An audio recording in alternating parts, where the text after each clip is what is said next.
Radio, where the critical thinking will defrag your mind of propaganda-ridden viruses induced by mass media news programming.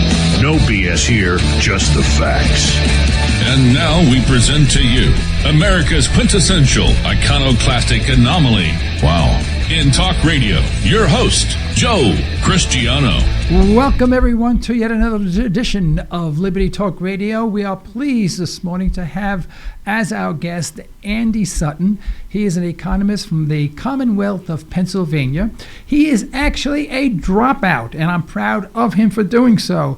He was an investment advisor and sort of fought the system. And tried to do the best he could for his clients, and realized that the system is so corrupt that he was ill-advised. I mean, he felt not qualified to provide his clients with the proper guidance when you have a system that's corrupt. So he's actually a dropout, but he now spends most of his time in alerting people of the corruption within our financial system, and we're proud of him for that. Andy, welcome back to Liberty Talk Radio. Hey, Joe, it's great to be here again. Thank you. Thank you. And Andy, I entitled this session to the economic malaise, and I think a lot of that has to do with interest rates. Janet Yellen yesterday spoke for a while. I don't know how long her speech was, but I know the question and answers went on forever. And it seemed that if you took the entire hour session that they had with her and try to summarize it, you couldn't, because I don't think she said anything at all. And everyone misinterpreted what she said. In fact, the end result was that probably in 2016 they would consider raising interest rates, but yet the newspaper said 2015, which was never going to happen. But she never explained why. You know, just your head wanted to explode at that point. But what seems to bother me is that there are so many pundits on television, especially CNBC, that will say, well, you know, the economy is doing so much better. We're in a recovery mode and all that. But my response is, if it's doing so much better after 7 years of zero interest rates, how come they haven't been able to raise the interest rates even 0.5% if we are in a recovery? And they're never addressed with that question. Neither, and if they were, they could never answer it. I see this as a malaise that we're in, that eventually a black swan will crop its ugly head and the whole system will readjust. Am I off the page? Should I take medication or what? Well, see, here's the problem. And I'm staring at another screen right now because I pulled up a chart here, and we are seriously addicted to debt. I mean, we've said this 100,000 times on this show and written and all this kind of stuff. That hasn't changed. You look at the slope of debt accumulation by Americans, especially the expensive kind of debt, like the stuff that's counted in consumer credit, in those numbers, that slope is actually steepening. So we're piling it on. And when you look at mortgages, they say, oh, mortgages are at 30-year lows and blah, blah, blah, blah, blah. And by the way, they're handing those things out like candy again. They're trying like crazy to reinflate a housing bubble. Right. They need these bubbles. If they don't have these bubbles, they have nothing. And the only way to inflate these bubbles is with ridiculously cheap money. And Yellen is a lying, sneaky, despicable individual, because she's just like the Barbasol boy before her and Toad Boy Greenspan. They stand up there, like you said in the pre-show, and they talk for an hour and they say absolutely nothing.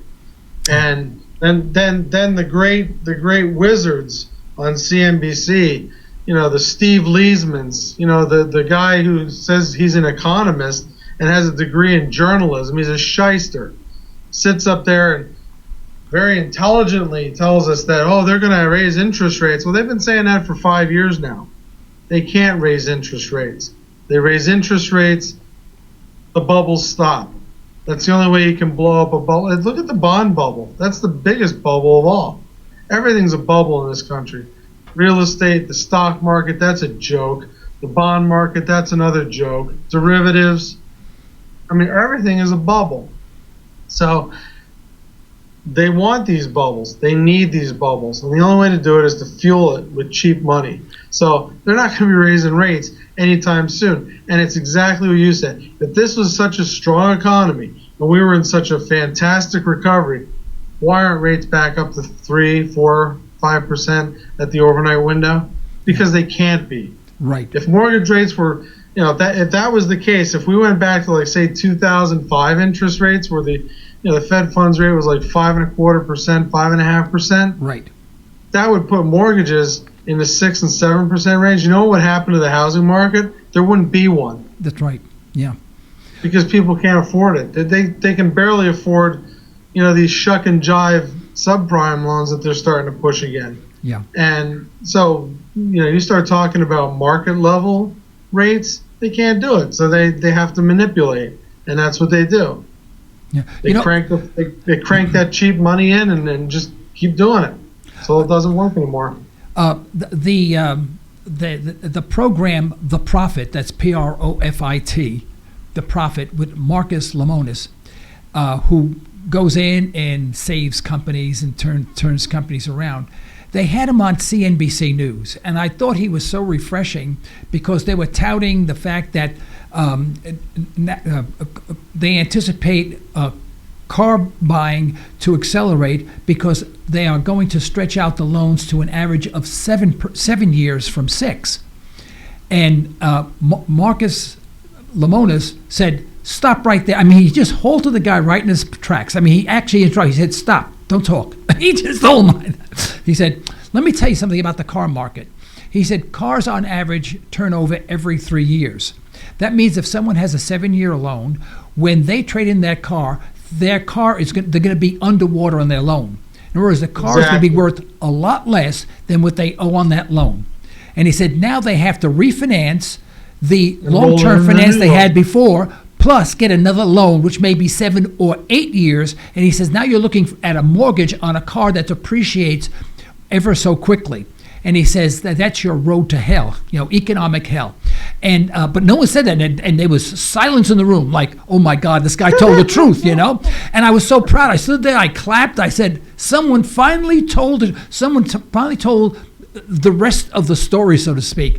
And I felt so good that they had. I'm sure they'll never have him back, But he was right on. He was absolutely right on. I mean, they were touting these loans and autos are going to be sold and the economy is going to recover.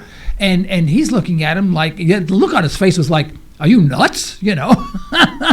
And sort of like Kevin O'Leary on the Shark Tank, "Are you nuts?" when he says that, And he said, "This is a disaster," So it really shocked them. But I think that's where we're going. What bothers me, in addition to interest rates, is what you and I talked about once before, well, off camera, is the fact that younger people.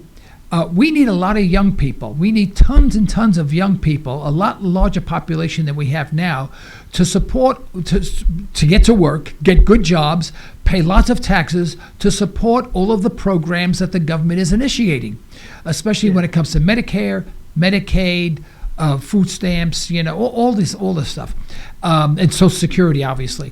And we have fewer people being born, fewer people getting married. People are getting married later in life, and when they do have children, instead of having 3 children, they're having 1 child. So we're going to go into sort of what they call negative population growth, which I think is kind of a screwy way of saying it. But our population is going to decrease. Well, if it decreases, and the older segment of the population, that's me, are living longer, which means I'm going to be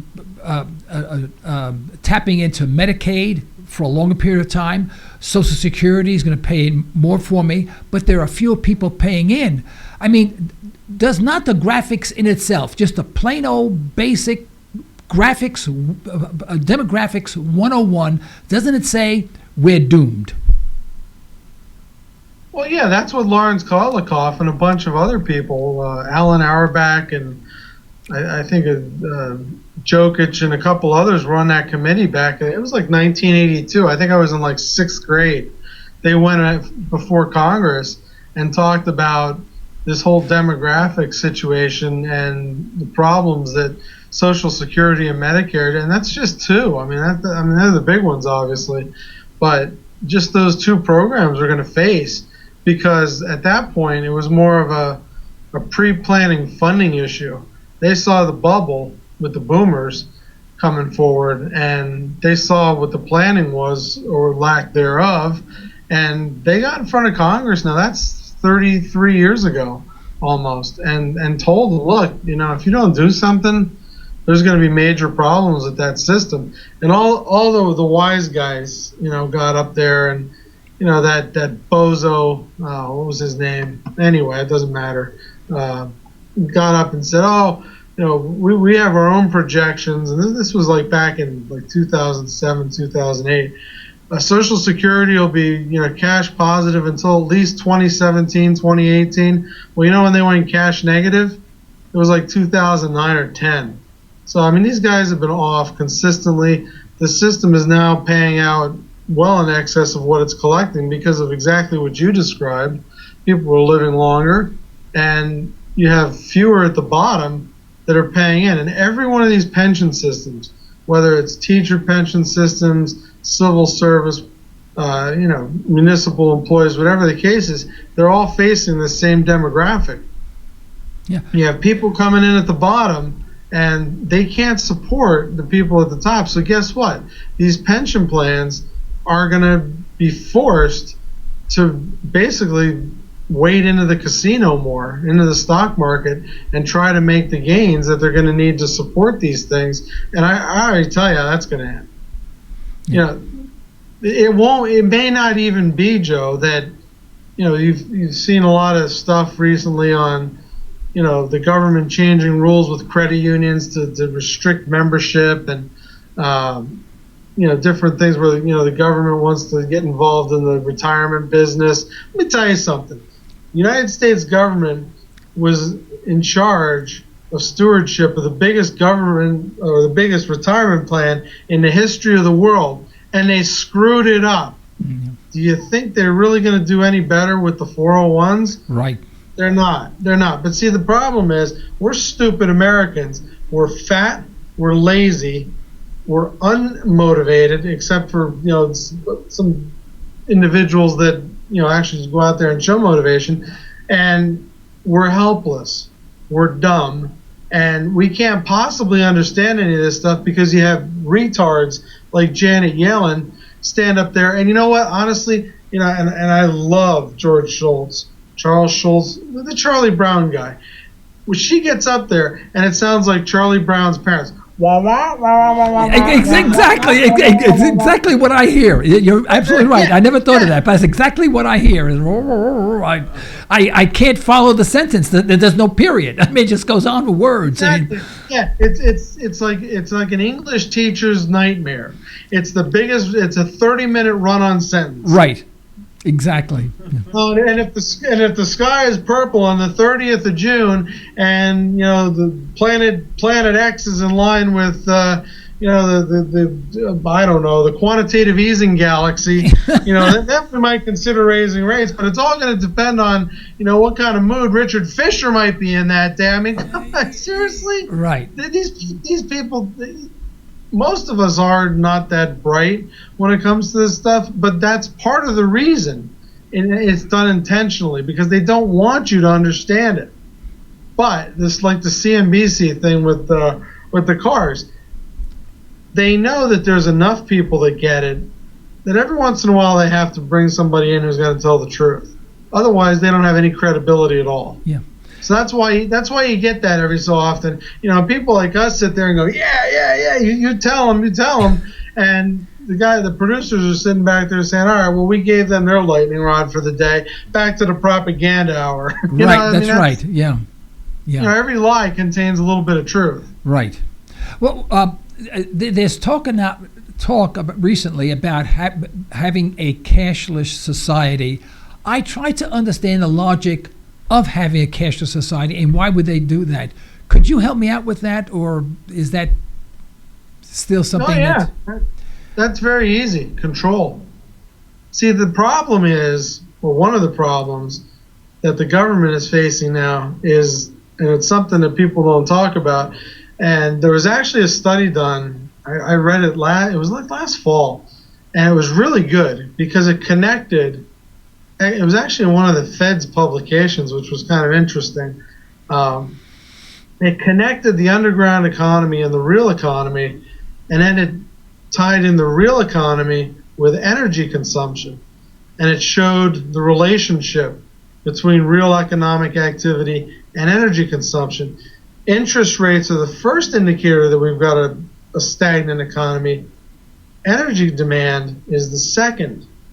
But what they were saying is basically that you have, this real economy that they can measure and tax, and then you have this underground economy which also uses up, energy and resources that they can't tax. See, the cashless society kind of gets rid of that. It makes it very difficult. Now, obviously, people can go, they can go and barter. Right. They can say, well, I've got this and you've got that, and you need this and I need that. Let's do a transaction here. Well, could they not create their own currency and barter with their own currency?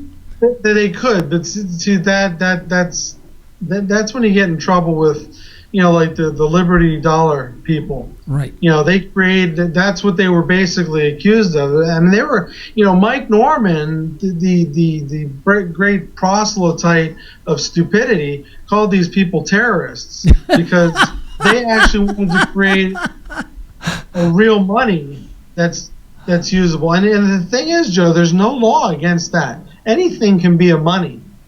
They were not counterfeiting U.S. currency. Right. And that's what they were accused of because they called it the Liberty Dollar. That's about as flimsy as it gets. Right. If they would have called it the Liberty, schmuckle meal or something like that, it would have been okay.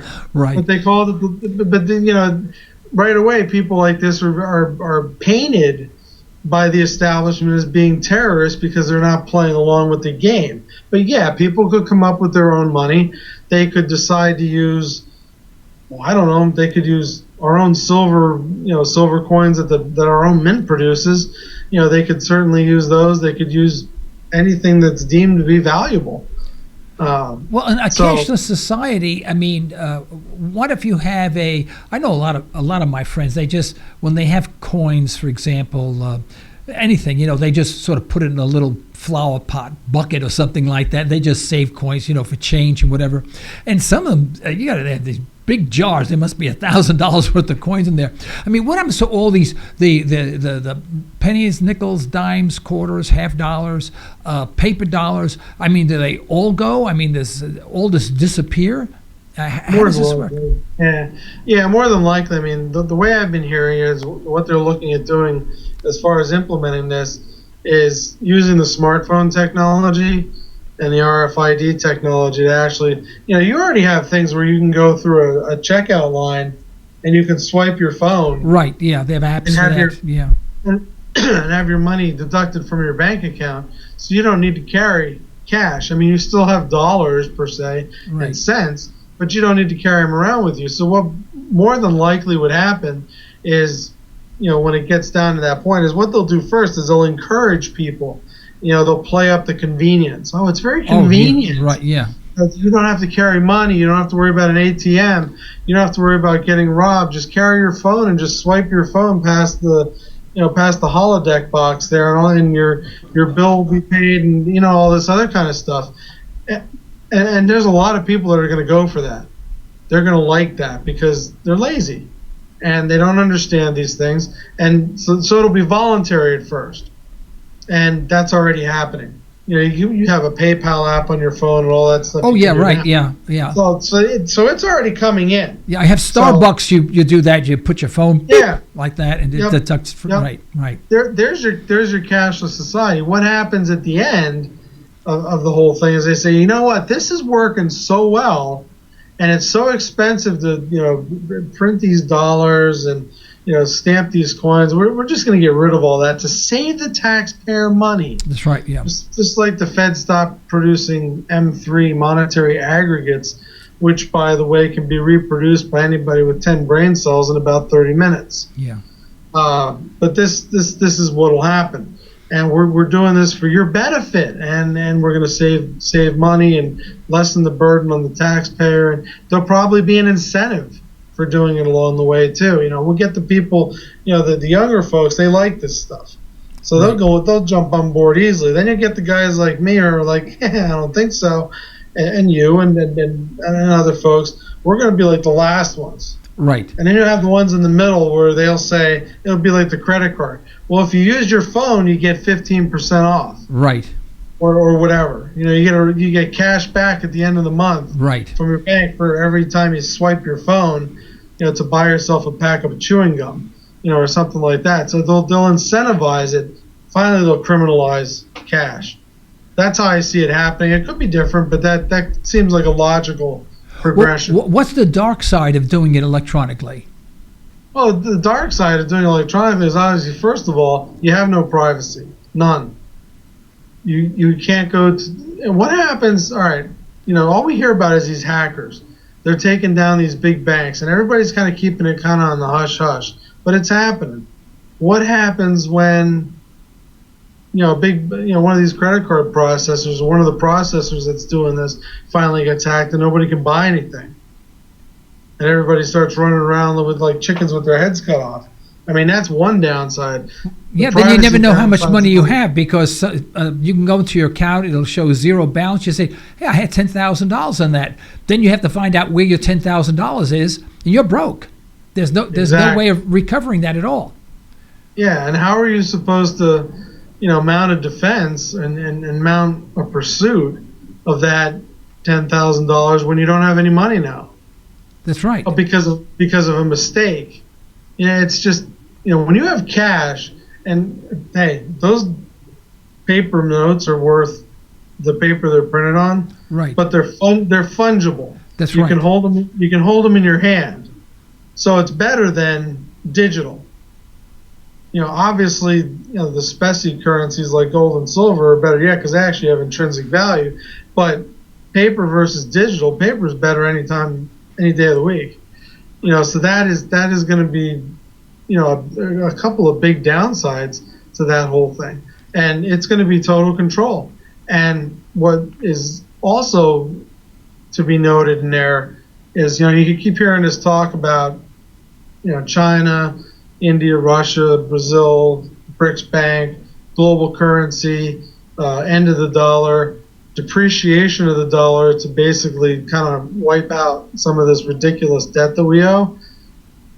They decide to do something like that. That can happen like that overnight because it's all computerized. All somebody has to do is hit 100 lines of code on a terminal somewhere, and you just lost half your wealth. Right. Well, I always keep a little bit of money in the house, in a safe place, because I tell my wife, in case something should happen, electronically things go down or whatever, and we have to go shopping, you want to have cash in your hand, and you may be the only person in the store with cash in your hand. And in fact, stores will have a difficult time selling things, and they may sell things at a discount just to get rid of them, so people would give them their cash. And I said, so if you have a little bit of cash, it's to your advantage. You will have the advantage in that type of environment.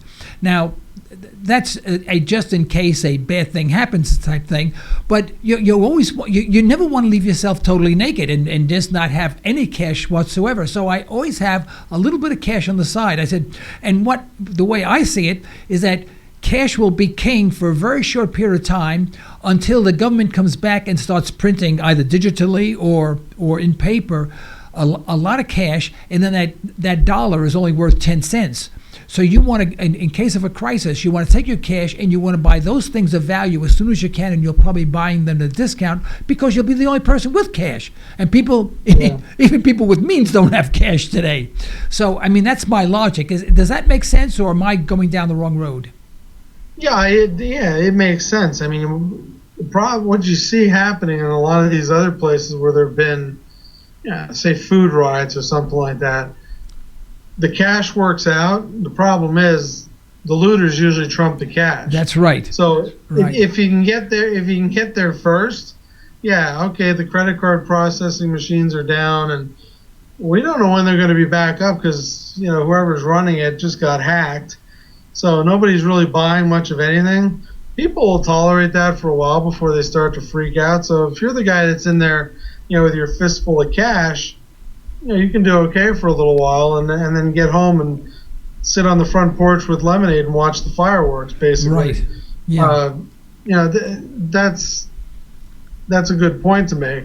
This whole thing with cash is very it's very ominous, just because of the propensity that our government, as well as many others, have for stealing from the people, whether it's covertly, through taxation or fees or whatever, or depreciation, versus right out in the open. Oh, guess what? Hey, you know what? We had this big currency crisis last night, and the Chinese told us that if we didn't give them X, Y, and Z, that all the container ships into the port of Los Angeles were going to stop, and Walmart shelves were going to be empty within 72 hours, unless we did these things. Sorry about that retirement account, but we had to give that away. Yeah. And do you think our government would fight to protect the retirement account? Look what they did to fight for Social Security. Look what they did to fight for the consumer with that ridiculous Consumer Protection Act passed back in 2010 that allows your own bank to steal your deposits because you're not a depositor anymore. I mean, look at how our government protects us. And these quislings sit there and they say, oh, I don't have to know anything about any of this stuff because the government will take care of it. Well, yeah, because they feed you, they house you, they clothe you, they send you to school, they send you to the hospital, they take care of you, they wipe your behind, proverbially and literally, from cradle to grave. Right. And that's what you want, and you like it that way. So you know what? That's fine for you, but some of us prefer to be independent. Right. Some of us prefer liberty over slavery. Yeah. Well, Andy, let's stop just for a second, and we have about a minute commercial break so that our sponsors can let themselves known. Okay. Would you just hold on till we go through our commercial, please? Absolutely. Okay. Thank you very much, folks. Hold on. You're listening to Liberty Talk Radio. Political talk derived from a historical perspective. Not always palatable, but good food for thought. Pure libertarian talk with host Joe Cristiano. LibertyTalkRadio.com. Express Test is your go-to company for on-site occupational health testing services. That's right, we said on-site. That means we will meet you at your facility for a free health and occupational safety consultation. Express Test specializes in hearing conservation, respiratory protection, and employee safety. We can help you establish viable programs tailored to your business and employee needs. For your free consultation, call 918-743-2929 or visit us at expresstest.com. That's 918-743-2929 or expresstest.com. Do you find yourself asking, what did you say? Aaron Cristiano of Ranch Acres Audiology has over 25 years of experience helping patients just like you. Hearing requires conservation. We need to be aware and we need to be responsible for our own hearing health. Understand more with a little help from Ranch Acres Audiology. Call 918-749-7711. That's 918-749-7711 to learn more. We'd like to thank attorney Constance Squires for her support of Liberty Talk Radio. If you want a comprehensive way to affordably avoid legal issues, call Constance Squires. For a free consultation, call 918-254-9283 or go online at isthyWillDone.com. Steve Harden of the Harden Insurance Agency has over 30 years of experience designing family insurance protection, including retirement planning. Call 918-488-0024 or go to hardenagency.com and request a free in-depth estate and retirement evaluation. We look forward to earning your trust and helping you meet your life goals. This isn't your typical talk radio show. This is Liberty. Liberty Talk Radio. Welcome back, everyone. This is Liberty Talk Radio. I'm your host, Joe Cristiano, and with us today, we're pleased to have a returning guest, Economist Andy Sutton from the Commonwealth of Pennsylvania. We're talking about the economic malaise and peripheral subjects such as the cashless society. And I think we'd like for you to call our toll-free number, 855-866-1170. If you have any questions, you will not be interrupting us. Andy loves to answer your questions. 855-866-1170 to ask your questions. And if you do call in, press the 1 button so we know that you want to be put on the air. And right now, Andy, we have our board operator here that has a question. He's in that spot that we're talking about. What is that, Preston? Well, my point, or what I'm trying to say is, it's like, I think you're correct, Andy. I think that's where we're going. We're going to this cashless, swipe your phone type society. But with, electronic funds transfer, hackers, things like that. I mean, I was in banking, and people used to call me all the time, hey, you guys are taking 1 penny out of my account every month, and if I'm just one person and you're doing it to all your customers, you're making a lot of money. Well, how can we trust the government that we can't trust at all, really, if you think about it? How could we trust them to not cheat us out of just something, a penny a month that we're not going to notice? And then also, how are we going to trust the system when we are getting hacked? Hackers are out there. How is the government going to suck us in to going that route? That's my question to this all. I think it's going to happen, though, unfortunately, because I think there's so many of us that are just going to let it happen because we trust our government. We want them to take care of us, like you were saying earlier, from cradle to grave. Why would the government? Why would my own government, try to mess with me like that? See, here's the thing. That's a really good point that you're bringing up, and there's a couple sides to this. The first thing is you can't trust any of these governments. It's not just ours. You've got the Chinese, we know what they're notorious for. The Russians, they're ruthless. And you've got all these groups. The thing is, I don't know that it's so much that people trust the government. I think they're too lazy in many cases to deal with what they'd have to do if they don't trust the government. It's, in other words, the path of least resistance is just to say, all right, you know what? I don't have time for this. I'm working 2 jobs. I got 2 kids. I got 10 mortgages, 5 car loans, whatever the deal is. I don't have time for this. It's easier to just trust them, even though I don't, and hope for the best. I think that is the case with a lot of people. They will be kind of the ones that they'll get sucked into this because look what happens with these. Look at what they've done with the credit cards. And you have to be extremely disciplined today. Like we get these credit, we have 2 cards, and you get cash back on the cards. And I've had a rule since I was a kid, and I thank my parents for that. It was nothing I did special, but they drilled it into my head from little on. You don't spend it if you don't have it. Yeah. You use this piece of plastic is basically a convenience for you if you don't feel like carrying all your money around when you're going to the store to buy whatever. But you have it in your bank account. So you use that piece of plastic, and at the end of the month, you write the check from your bank account and you pay it all off. The rule was you never carry a balance. And they must have drilled it into my head really good because I've screwed up almost everything in my life in some way or another. You guys know what I'm talking about here. And, we've all made mistakes. That one thing that they did it absolutely right. I have never carried a balance on a credit card because it's 14%.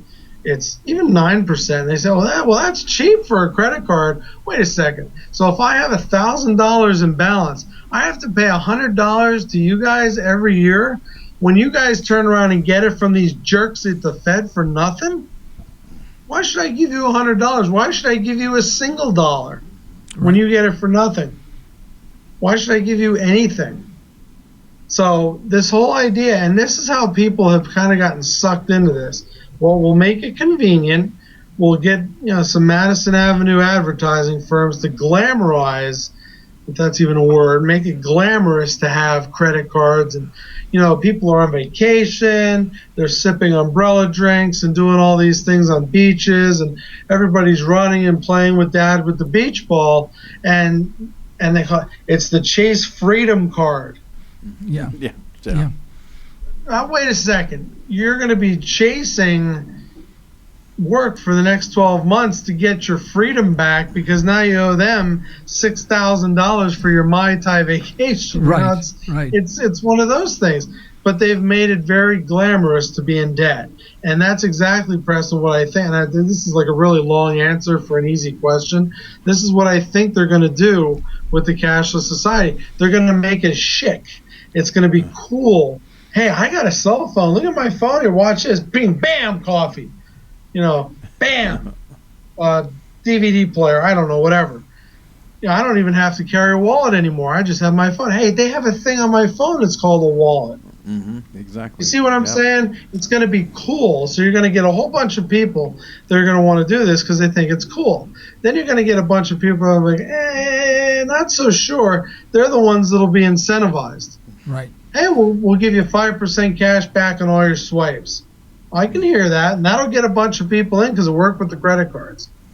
Well, then you're going to have our deadbeats like me and Cristiano over here going to say, I don't care what you do. We're not swiping a phone to buy anything. Here's your depreciated American Federal Reserve note. Give me my coffee. Well, I think you said it earlier. I think that is what is wrong with America right now. I think we have become so lazy and we just trust the boob tube. We sit in front of that screen, and that is our life. Whatever is pushed through that screen into our eyes and ears, we just buy into it. And, I'm kind of new at this and kind of figuring everything out and, liberty and working with Joe. I mean, I'm just kind of getting into this and seeing it. And I think, like you said earlier, I think people are just so lazy now. I mean, America has lost what it used to be, and I don't know when that changed, but now we are just sitting there waiting for the handouts. Whatever the government tells us, that's fine. That's what I want to do. Oh, my gosh, Liberty Talk Radio, you work with Joe Cristiano. I've heard of that guy. You are a conspiracy nut. You don't even know what you're talking about. I mean, and that's what, we get kind of we get pigeonholed into this. We're just crazy. We're nuts. We're anti-American when in fact we're probably more American than anyone. And it just like I said, you just said it earlier. I just think there's so many people that now just have given up on thinking for themselves, and whatever the media pushes on us, hey, it's just easier to believe in that. Well, it's interesting that we seem to promote self-gratification. Like you talk about the vacations, we see that all the time. Every single week, I get this thick book in the mail of all the cruises around the world that I can take on these beautiful cruise ships, through Amsterdam, Alaska, Caribbean, and whatever.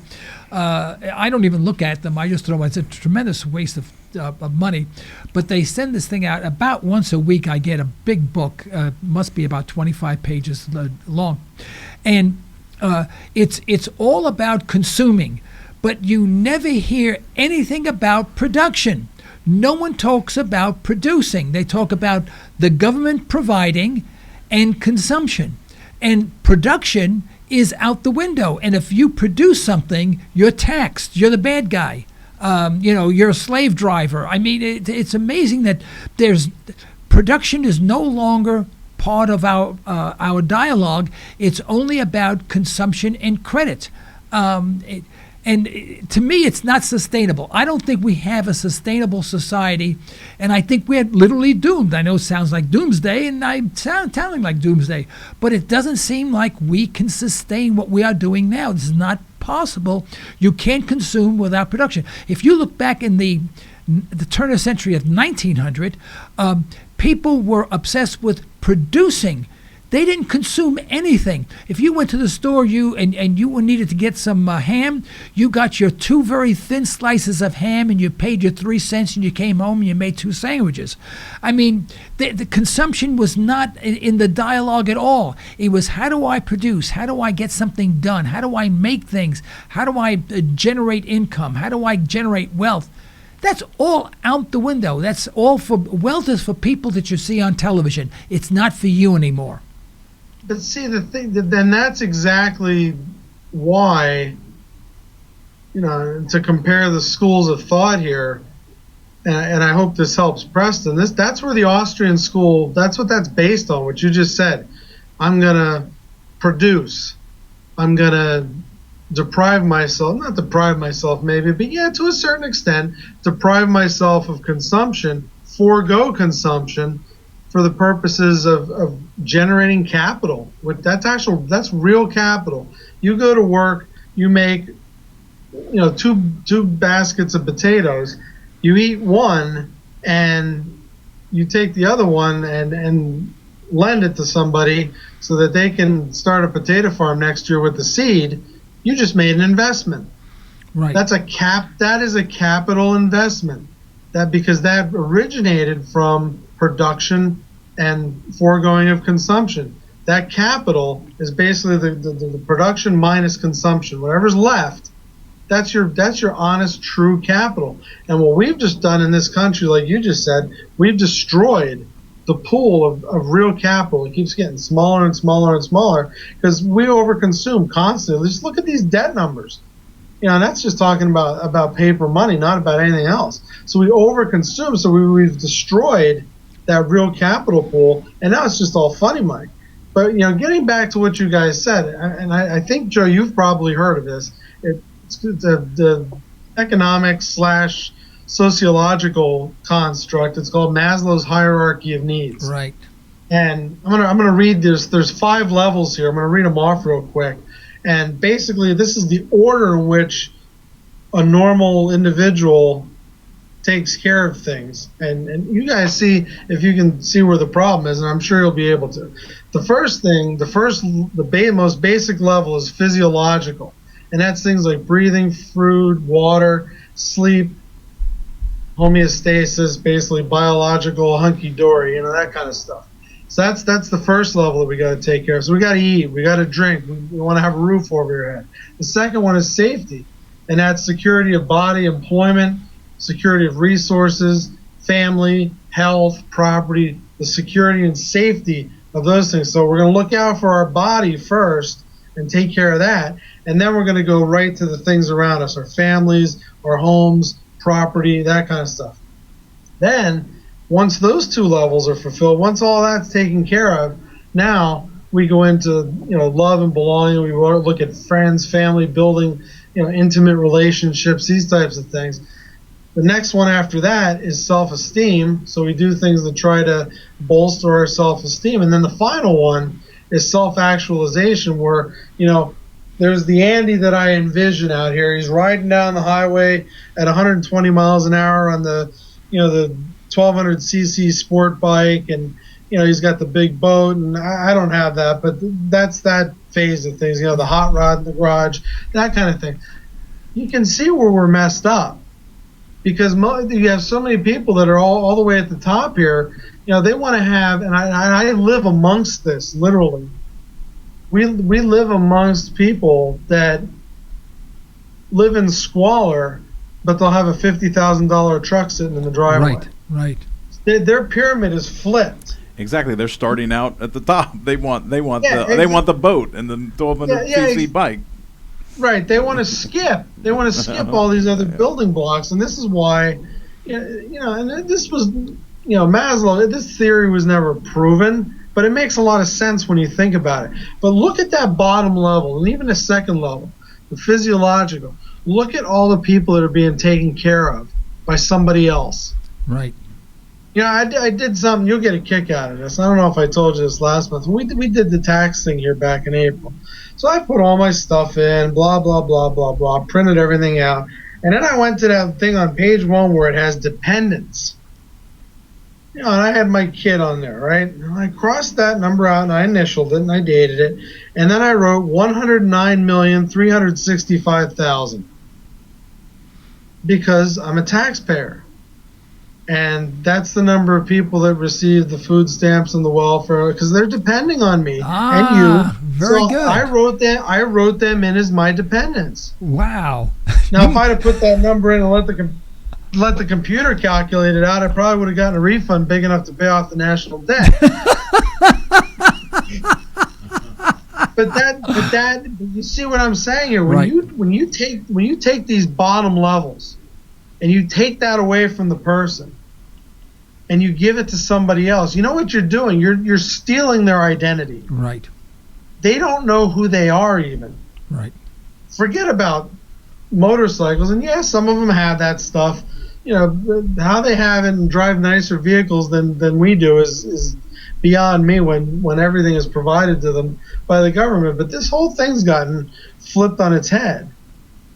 And in my job, for those of you guys that don't know, I run as an emergency medical provider on an ambulance. So we deal with a lot of sick people, heart attacks, accidents, all this kind of thing.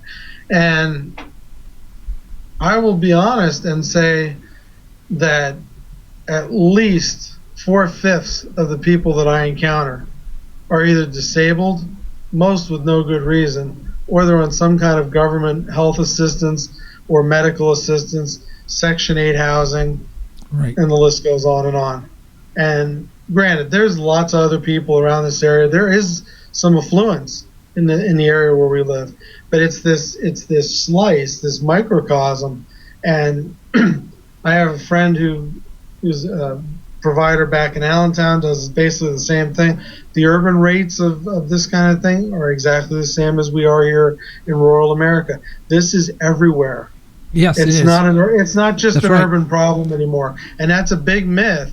That this is just a city problem, an inner city. A Los Angeles, a Philadelphia, a New York City, the kind of a blight type of issue where you have this small group of haves and this huge underbody of have-nots. That's not true anymore. This is in rural America. It's everywhere. Yeah, and it's a huge problem. And you know what? And this is not part of the baby boomer Social Security Medicare demographic either. These are young people. These are people in a lot of cases that are younger than I am. Right. And I'm 44, so I'm not an old man. I'm not a young man. I'm kind of in the middle. But a lot of these people are younger than me, and that's a very frightening prospect. How long do you think this can go on? You have any? I know that's a theoretical question. It just doesn't. It seems that there's got to be it seems to be so flexible. Like every time things get worse, the government makes certain adjustments and it makes it look good again. I mean, they keep on adjusting and adjust. There's got to be a point where you can't adjust anymore. Every figure, governments give you quantitative figures. They never give you a qualitative figure. Because if you take a quantitative figure and then you qualify it, you find out how horrible it is. Well, see, what you can do is you can do what I'm going to coin a new term today. It's called the economic ninja. You can do the economic ninja. Here, I got a good example for you guys. Let me wait a second here. Check this out. I got this email from a good friend of mine, and he was a client when we had the business and all that, and we've kept in real close touch, and we see eye to eye. He thinks like we do. He's another one of us nutcases. And hey, by the way, Preston, welcome to the club. We do have jackets. Hey, I want my jacket. He says, "Hi, Andy. I went to the Department of Labor webpage and got the main numbers for unemployment. They show a labor force of 157.5 million and 8.7 million unemployed, giving a rate of 5.5%. Okay, that's what you get on CNBC. And he says, when I add back in the 93 million people who are no longer in the workforce and no longer get unemployment benefits, the numbers go to 215.5 million in the labor force, 101.7 million unemployed, and the rate is now 40.6%. God. And he asks, is this correct? Do we really have an unemployment rate that high? So notice what he did. He added the 93 million people who are no longer receiving the benefits, the unemployment check, and are considered to be out of the workforce. You figure those people back in, which you probably ought to, or at least they ought to provide both numbers. 5.5%, 40.6%. Now, what if you're in business for yourself? You're employed, right? Yeah. Okay, so you file a tax return or something like that. How do they know you're in business for yourself? I mean, how do they know you're employed? See, the way the BLS does these numbers, it's done by survey.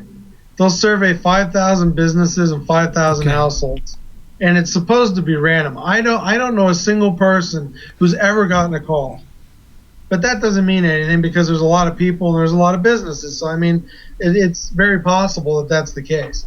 But that's how they purport to come up with a lot of these numbers. But when you look at, I mean, and he asks a very honest question here. That's the quantitative, that 5.5%. See, that's easily digestible because what they will claim, you get these, the mainline Keynesian economists will claim that 5% is full unemployment, full employment. Right. Because there's always people that are job shifting. Right. So there's always going to be people that are out of work, but it's only temporary. Right. So they claim 5% is full employment. So we're, listening to these idiots, we're only 0.5% away from being a fully employed nation, yet we can't raise interest rates. And you look at our energy consumption and it's flat. And they'll say, well, we have much more energy efficient vehicles. And we have more gas guzzlers than ever. So I think that kind of balances out somewhere. It's just not adding up. Right. So the 40. Again, Go ahead. Go ahead. I'm sorry. Delay here. At what? There are so many issues out there right now. So many events occurring. Like Dr. Paul Craig Roberts mentions, he says there are many black swans that can pop up at any time. It could be, and of course it doesn't take much because all Yellen has to do is put the wrong word in a different sentence, and the market goes crazy, and nothing changes other than the way they interpret her words. But if something real might happen, it could be something economic, or it could be the Greek, for example, the Greek crisis. Does that really affect us at all? And if Greece, which should default on its loan and withdraw from the EU, I think I would applaud them doing that. Get out and say, you bought our bond. You're stupid enough to buy our bonds that we had no money to pay back, and you wanted 2% interest. If you're that dumb, good luck. Here's the paper. Eat it. Eat the paper. Yeah. Goodbye. And that's what they should do, and I would applaud them for that. But yet they say, well, if Greek does the right thing and leaves the EU, catastrophic events may occur around the world. I don't understand that at all. You know what? I think a lot of that's hyperbole, first of all. See, and again, we talked about this whole slave thing. This is how the international banking syndicate, and I'm calling it that because that's what it is. It's a syndicate. It's a cartel. This is how they get their claws into people with these loans. Granted, Greece totally economically misbehaved.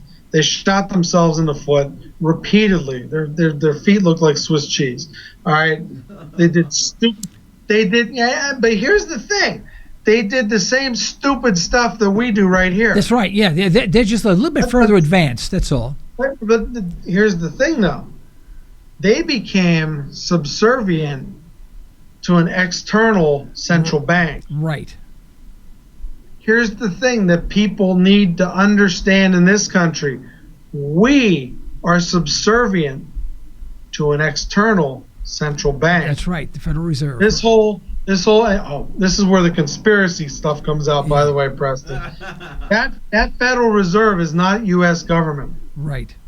It never has been, not from day one. It was designed to be on the sidelines, and the way it was sold to people, was that, well, if it's part of the government, then it can be influenced by politics and all this other stuff. Oh, so if they're private, then they're not going to be influenced by politics, right? Is that how that works? Yeah. Okay. Yeah. Right. Yeah. Okay. All right. Hey, let me know how that works out for you there, Slick. It's ridiculous. But we're buying into it. Everyone buys into this. Exactly. Exactly. Well, I'm sorry. Go ahead. Here's the thing with Greece. They should tell the IMF, the World Bank, the ECB. They should say, you know what? Take these loans, stick them straight up. They were given under false pretenses, first of all. So there's no contractual obligation because they were basically coerced into doing this. We're going to relaunch our own currency. That's where you get into the trouble.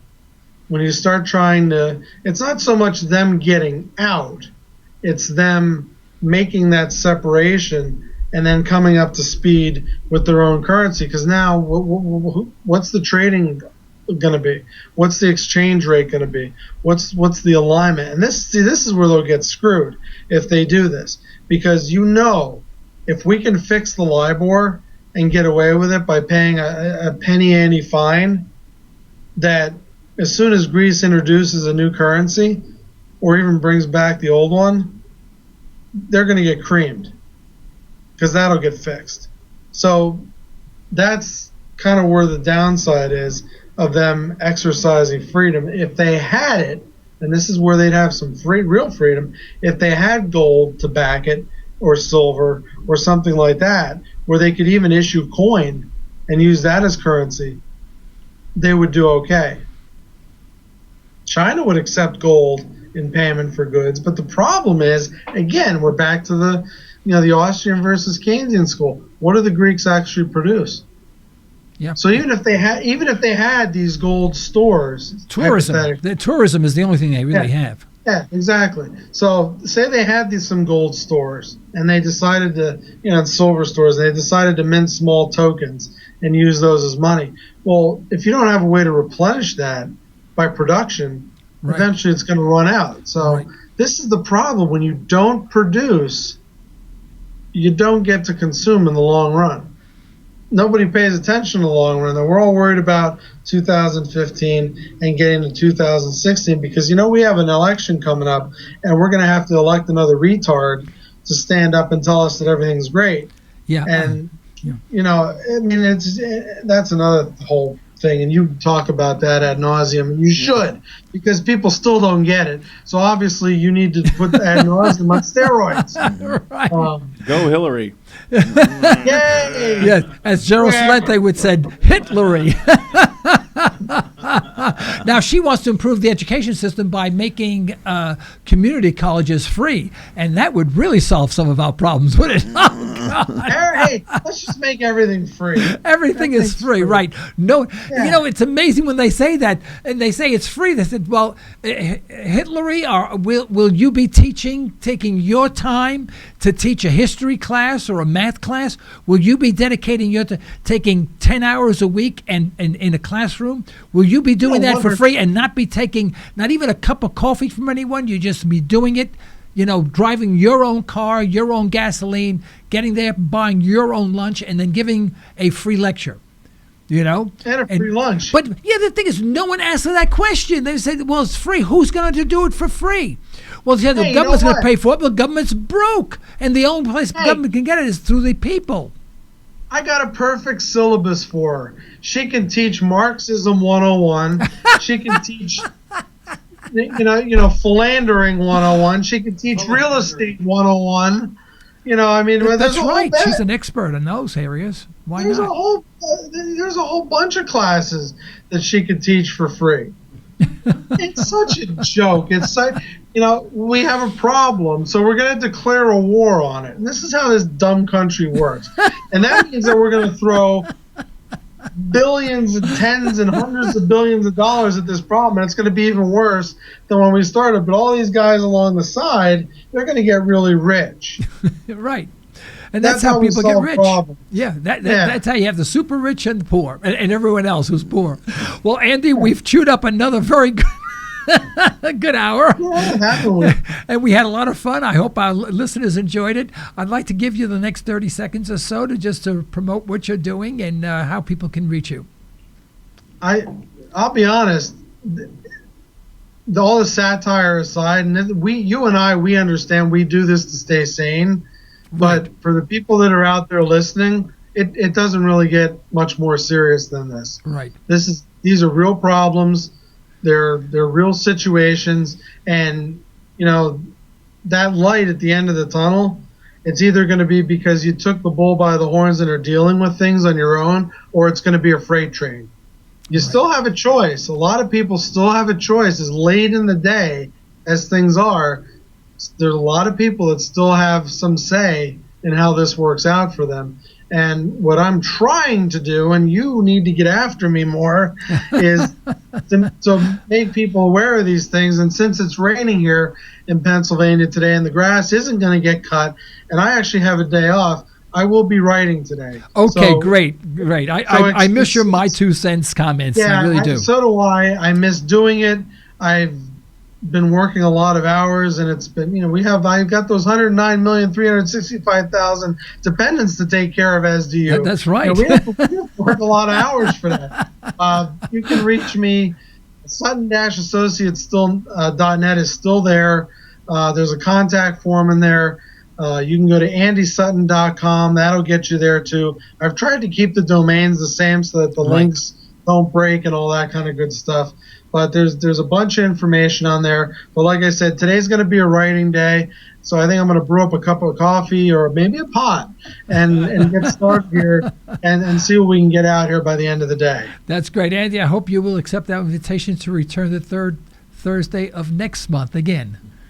Absolutely, Joe. I love being here. Thank you so much for having me. It's always a pleasure. Thank you. And you too, Preston. I enjoy talking to you also. Thank you, Andy. I appreciate it. Someone likes you, Preston. Hey, all right. Woo! Yeah, he's all right. There's hope for me yet. We got to get him that nut job jacket. Yeah, I need to. Okay, Yes. right. And Thank you, I don't Andy. mind hearing it. Bye-bye now. Right. Folks, this is the end of today's broadcast. We'd like to thank our sponsors for the financial support, and we'd like to thank you for listening in. You can further the cause of liberty by recommending this program to your friends, but let us hear from you. Our email address is comments@libertytalkradio.com. Remember, as my wife would say, you're either striving to make things better or you're allowing them to get worse. Unfortunately, there is no middle ground. Until next time, this is Joe Cristiano. You've been listening to Liberty Talk Radio. Stay well. Stay tuned.